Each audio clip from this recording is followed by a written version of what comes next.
I'm not going to take up as much time as everybody else, but I did want to have the opportunity to discuss with you what's going on with the Labour Party manifesto, because clearly that has dominated discussions in the last 24 hours. First of all, I want to go right back to basics and discuss why did Women's Place UK form, why do we exist? And as it says on our Twitter bio, on our website, we exist because violence against women and sex discrimination still exist. And we were extremely concerned by the orientation of some feminist politics, liberal feminism, that seemed to think that none of that mattered anymore, and instead were following ideas around inclusivity and in that event undermining lots of work that previous generations of feminists had actually done. And if you look back and see what our foremothers have done, we can look at some real massive achievements. They're legal achievements, but they're also cultural achievements. There are achievements around creating spaces for women, creating a women's sector, creating a movement that provided safety and sanctuary for lots of women, but also created these huge legal edifices, actually, that protect women. They don't protect us entirely, but they made big difference to our lives. So, for instance, the Sex Discrimination Act, which actually was taken into the Equality Act, was part of fights over women's liberation in the 70s and produced laws that said that it was actually unlawful to discriminate against people on the basis of their sex. And the biggest winners in that legal front were women. Similarly, again, Equal Pay Act, which is not exactly something that is entirely brilliant, but still made it clear that there are issues around employers delivering for women equal pay, laws around maternity and pregnancy discrimination, not all of them entirely implementable at the moment, but really important things that we have on statutes that we need to protect. And earlier this year, as part of our movement towards trying to bring feminism back into the political arena, we published our manifesto, which you've all got on your seats. And we put forward some certain ideas, none of which are, we want to say that they're entirely our own, but they've come from lots of different women. We worked with lots of different women to put the manifesto together.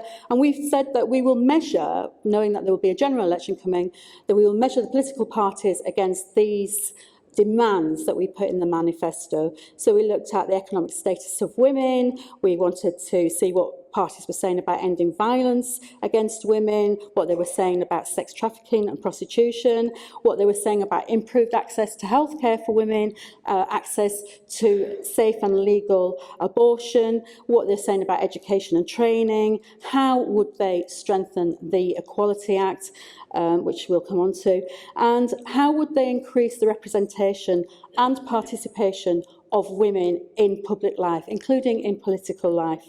And it's been, that tool now has really, I think, come back to be a good tool for us, because we are now looking at every single political party's manifesto. And we can see, obviously the Tories will publish tomorrow. I think that from a starting point of them being absolutely dreadful on things like safe single-sex spaces and on things like ensuring that the exemptions continue to exist in the Equality Act. They've almost done a volte-face and kicked a lot of their original ideas into the long grass. The Liberals have basically said that they really don't care about women's safety, they don't care about women's rights, they're going to overturn women's single-sex exemptions. When she was asked on the Today programme, the MP who has just gone over to, whose name has completely slipped from me, Luciana Berger, she basically said, when asked by Nick Robinson, can I self-identify as a woman, her flat response was yes, and that should give you access to all women's services and women-only spaces. So basically gave away, I think, women's votes and made it clear that she's not interested in our votes at that point, or the Liberals not interested in our votes. And then we come to the Labour Party manifesto, which I think, and I am a socialist feminist, I think that's always been made clear that we're on the left, the WP UK. The Labour Party manifesto has done a good job when it's measured against our manifesto, and does actually read as an excellent document. It commits to lots of areas where we have asked for commitments to be made, and reaches out and does talk about ensuring that women are protected, that women's services are there, that lots of money are pumped in to ensure that women are not suffering from poverty and exclusion from public life, which is all the kind of hallmark of what's been happening under the Tories. It also commits to, and I quote, a Department for Women and Equalities, which can't read them right. Department for Women and Equalities, which seek and look at the equality impact, which we seek to equality impact and assess all policies to deliver a fairer society for women and girls and all those underrepresented groups. So they're actually saying that they're going to commit to a department for women, which obviously is brilliant. I know you're going to tell me, well, it depends who's running it, but and I couldn't agree more. But still, you know, the aspiration is absolutely excellent. And then I think the nicest thing about it for us when we read it yesterday, because we'd all been waiting for it to come out, we were all really on tenterhooks, what was it going to say? It basically said that they would ensure, and I quote, single-sex exemptions contained in the Equality Act are understood and fully enforced in service provision.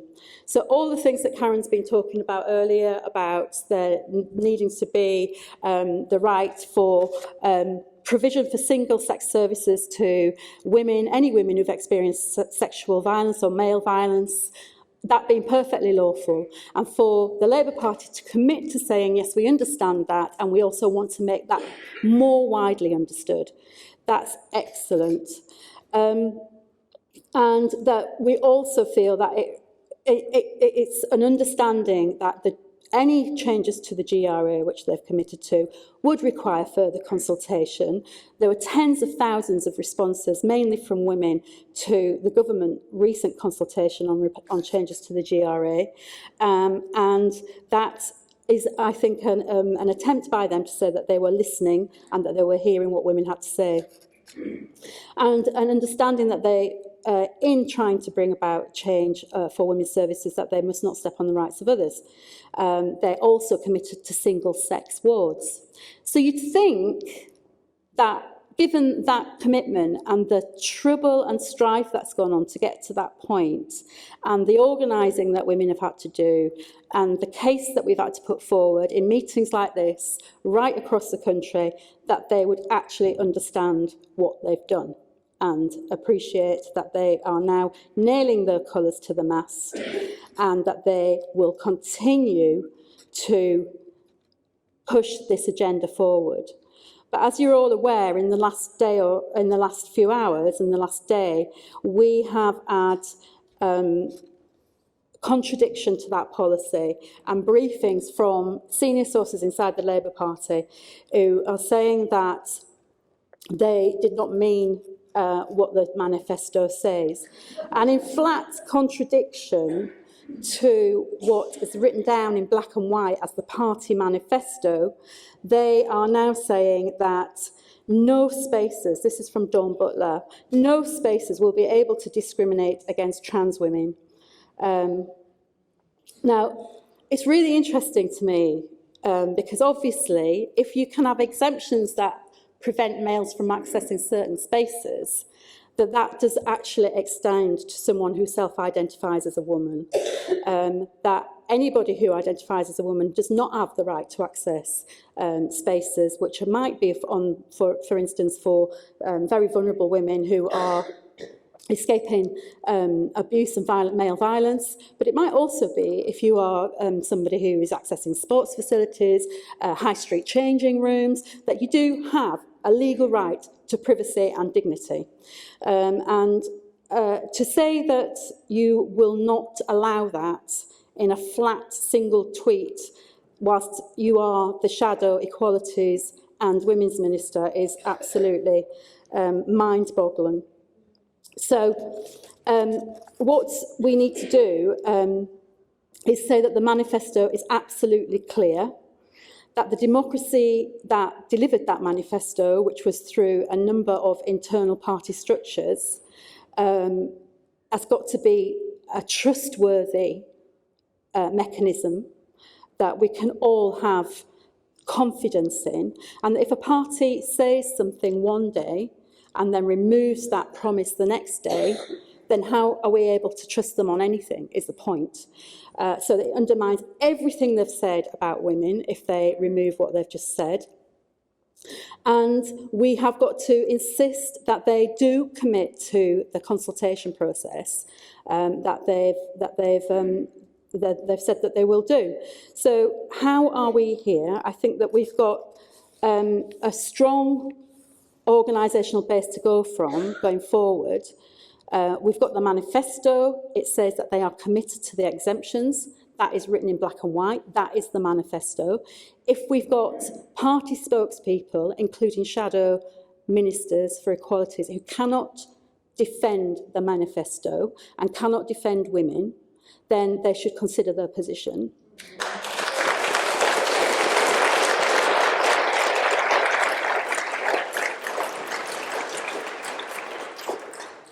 And it's like seizing defeat from the jaws of victory. We have a brilliant manifesto for women, and it just has to be put out there, and women have got to have confidence in it.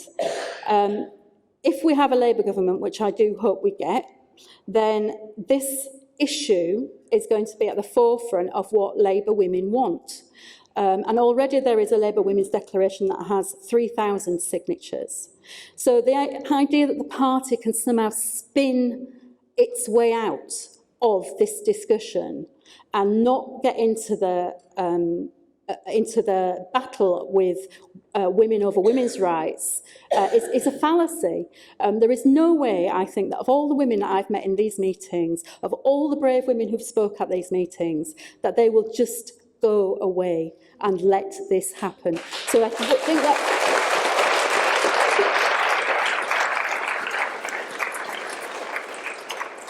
So I think that what I'm trying to say to you tonight is keep faith, vote Labour, even though it feels difficult. Vote Labour for the reasons that they've put in their manifesto, because the Labour Party is putting forward a whole programme on women's rights and women's issues. But do not think that that is then the whole thing over. It's just the start. And when we set up Women's Place UK, we said we were building a women's movement. And it's not just about GRA reform. Obviously, that's a huge issue for us. But there are lots of other things that we have got to deliver. And we've got to make sure that we have people and politicians who understand that women's rights are going to be at the forefront of society in the next few years. So thank you very much.